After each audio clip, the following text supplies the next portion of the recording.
안녕하세요. 지식과 삶의 지혜를 나누는 시간입니다. 오늘 우리는 조금은 낯설지만 우리 중 누군가에게는 인생의 매우 중요한 부분을 차지하는 이야기에 대해 깊이 파고들어 보려 합니다. 바로 미국의 사회보장제도 소셜 시큐리티 연금에 관한 이야기입니다. 이 정보가 여러분의 삶의 귀한 등불이 되기를 바라며 이야기를 시작하기에 앞서 잠시 시간을 내어 구독과 좋아요를 눌러주시면 저희에게 큰 힘이 됩니다. 또한 이 이야기가 필요할 가족이나 지인분들이 떠오르신다면 이 영상을 공유하여 지혜를 나눠주십시오. 지식을 나누는 것은 가장 따뜻한 관심의 표현입니다. 지난 겨울 30년이 넘는 뉴저지 생활을 정리하고 고국으로 돌아온 정미순 씨의 이야기로 문을 열어보겠습니다. 그녀는 집 근처 공원에 서서 한참 동안 눈을 떼지 못했습니다. 그곳에는 동네 어르신들이 삼삼오오 모여 장기를 두고 따뜻한 커피를 나누며 세상 사는 이야기를 주고받고 있었습니다. 너무나 평범하지만 그래서 더 그리웠던 풍경이었습니다. 미순 씨는 속으로 되뇌었습니다.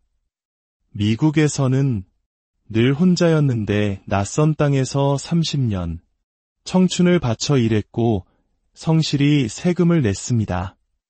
노후에는 꼬박꼬박 나오는 연금이 든든한 버팀목이 되어줄 거라 믿었습니다. 실제로 매달 $2,100, 우리 돈으로 약 280만 원 정도의 연금이 나오고 있었습니다. 서울의 작은 원룸에서 생활하기에 부족하지는 않은 돈이었습니다. 하지만 문제는 돈이 아니었습니다. 바로 불안감이었습니다. 어느 날 올해부터 소셜연금 제도가 크게 바뀐다는 소식을 들었을 때 그녀의 심장은 덜컥 내려앉았습니다. 혹시 나도 해당되는 건가? 복잡한 용어, 빠르게 바뀌는 규정. 어디에 속 시원히 물어볼 곳도 마땅치 않았습니다. 이 막막함은 비단 미순 씨만의 이야기가 아닐 것입니다. 수많은 사람들이 제도를 잘 알지 못해 당연히 받아야 할 혜택을 놓치거나 자신도 모르는 사이에 손해를 보고 있습니다. 그리고 바로 지금 2025년 그 거대한 변화가 우리 눈앞에 현실로 다가왔습니다. 오늘 이 시간에는 2025년부터 실제로 달라지는 미국의 소셜연금 제도 핵심 7가지를 현장에서 혼란을 겪는 세 사람의 생생한 목소리와 함께 풀어보겠습니다. 혹시 미국에 거주하는 가족이 있거나 과거 미국에서 경제활동을 한 경험이 있다면 오늘 이야기의 끝까지 귀 기울여 주시기 바랍니다. 첫 번째 이야기, 연금이 올랐다는데 왜 제 통장에는 그대로죠? 애틀랜타에 거주하는 68세 김병진 씨. 그는 매달 $1,900 정도의 연금을 받고 있습니다. 작년부터 물가 상승에 따라 연금이 조금씩 오를 거라는 기대를 했습니다. 2025년에도 인상 소식이 들려왔지만 어찌된 일인지 그의 통장에 찍히는 실수령액은 작년과 별반 다르지 않았습니다. 알고 보니 병진 씨는 연금 인상액이 세금으로 고스란히 공제되는 대상이었던 것입니다. 2025년 미국의 소셜연금은 전반적으로 물가 상승률을 반영하여 약 5% 인상되었습니다. 평균적으로 수령자 한 명당 매달 $70, 우리 돈으로 약 9만 원 정도가 오르는 셈입니다. 하지만 이것은 어디까지나 세금이나 다른 공제 항목이 없는 가장 기본적인 수급자의 이야기입니다. 병진 씨처럼 연금 외에 다른 소득이 일정 수준 이상 있거나 특정 의료보험 공제 대상자인 경우 그 인상 혜택은 절반으로 줄거나 아예 사라지기도 합니다. 심지어 병진 씨의 경우 연금 수령액이 오르면서 기존에는 해당되지 않았던 것의 기준선을 넘어버려 늘어난 연금만큼 세금을 더 내야 하는 상황에 처했습니다. 그는 허탈하게 말합니다. 연금이 오른다니 당연히 좋은 소식인 줄 알았죠. 그런데 막상 뚜껑을 열어보니 세금을 덧대어가서 실수령액은 오히려 줄어든 기분입니다. 누가 이런 복잡한 계산법에 대해 미리 좀 설명해 줬더라면 다른 대비라도 했을 텐데요. 두 번째 이야기. 공무원 연금을 받는다는 이유로 제 소셜연금이 깎이는 건 불공평해요. 텍사스에서 25년간 공립학교 교사로 근무했던 김정혜 씨. 그녀는 교사 퇴직연금과 함께 젊은 시절 잠시 일하며 납부했던 기록을 바탕으로 소량의 소셜연금도 받고 있었습니다. 하지만 그녀에게는 늘 풀리지 않는 의문이 있었습니다. 아무리 계산해봐도 내가 낸 세금에 비해 받는 소셜연금이 너무 적은 것 같아요. 이유가 뭘까요? 정혜 씨의 연금은 초과연금 조정 조항과 정부 연금 상세 조항이라는 많은 이들에게 불공정하다는 비판을 받아온 두 가지 독소 조항 때문에 수십 년간 삭감되고 있었습니다. 쉽게 말해 교사나 공무원처럼 별도의 연금 제도가 있는 직업을 가진 사람이 소셜연금을 함께 받을 경우 이중수혜를 막는다는 명목으로 소셜연금을 대폭 삭감하는 제도였습니다. 심지어 배우자가 사망했을 때 받는 유족연금마저 이 조항에 걸려 절반 이상이 깎여나갔습니다. 하지만 마침내 2025년부터 이 해묵은 족쇄가 풀립니다. 수십 년간 이어진 불공정 비판을 받아들여 미국 정부는 WEP와 GPO 조항을 전면 폐지하기로 결정했습니다. 이는 약 310만 명에 달하는 사람들에게 영향을 미치는 역사적인 변화입니다. 정혜 씨는 이제야 제대로 된 권리를 찾게 된 것입니다. 이제 제 연금은 다른 연금과 상관없이 독립적으로 계산된다고 들었어요. 내년부터는 드디어 제가 낸 만큼 정당하게 받을 수 있겠죠. 더욱 희소식은 정부가 2025년 2월부터 이 조항을 폐지함과 동시에 2024년까지 이 조항 때문에 손해를 본 사람들에게는 그 차액을 계산하여 소급 지급하기로 했다는 점입니다. 세 번째 이야기, 연금을 일찍 받으면서 아르바이트를 좀 했더니 연금을 줄인다고요. 캘리포니아에 거주하는 63세 박은수 씨. 그는 건강상의 이유로 조금 이른 62세부터 소셜연금을 받기 시작했습니다. 하지만 매달 $1,500의 연금만으로는 생활비가 부족해 근처 식당에서 파트타임으로 일을 하고 있었습니다.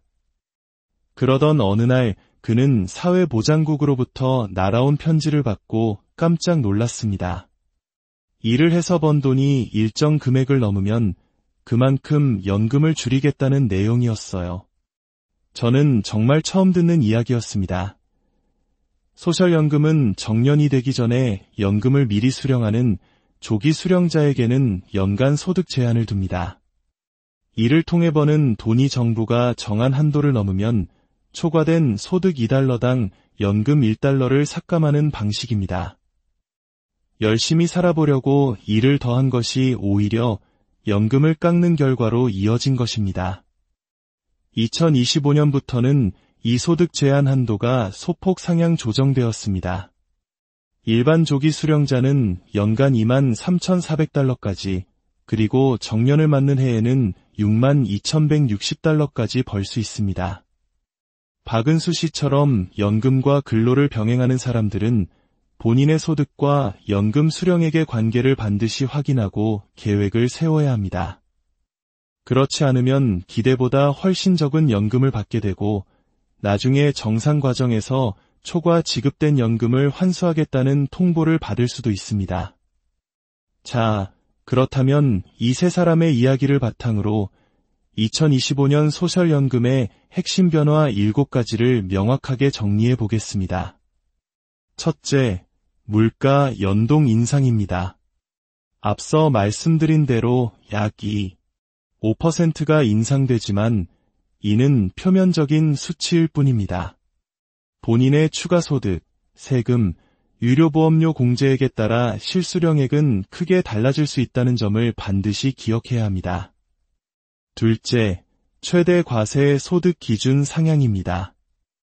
소셜연금 세금을 부과하는 소득의 상한선이 2025년부터 $176,100로 올랐습니다. 이는 고소득자에게 주로 해당되지만 본인의 연봉이 이 기준에 근접해 있다면 미리 확인해 볼 필요가 있습니다. 셋째, 조기 수령자 소득 제한 조정입니다. 정년 전에 연금을 받으면서 일을 할 경우 연금이 삭감될 수 있는 소득 한도가 소폭 올랐습니다. 은퇴 후에도 경제활동을 계획하고 있다면 이 새로운 한도액을 반드시 숙지해야 합니다. 넷째, 역사적인 변화, WEP 및 GPO 폐지입니다. 공무원, 교사 등 별도 연금수급자의 소셜연금을 삭감하던 불공정한 조항이 마침내 폐지되었습니다. 본인이나 가족이 이에 해당된다면 2025년부터 연금액이 정상화될 것입니다. 다섯째, 소급 적용 및 추가 지급입니다. WEP와 GPO 폐지에 따라 과거에 부당하게 삭감되었던 연금액 일부를 돌려받게 됩니다. 이 조치는 2025년 2월부터 적용되며 대상자에게는 자동으로 통보가 갈 예정인이 주소 등 개인정보를 최신으로 유지하는 것이 중요합니다. 여섯째, 사회보장국 구조 조정 및 인증 강화입니다. 일부 오프라인 사무소가 폐쇄되고 온라인 업무가 강화됩니다. 특히 온라인 계정의 본인 인증 절차가 매우 까다로워졌습니다. 로그인에 실패하거나 인증을 제때 하지 못하면 연금 신청이나 변경이 지연될 수 있으므로 미리 본인의 계정을 점검해 두는 것이 필수적입니다. 일곱째, 초과 수령 회수 기준 강화입니다. 사회보장국의 실수든 본인의 신고 누락이든 연금이 초과 지급된 경우 이를 환수하는 강도가 매우 강해졌습니다.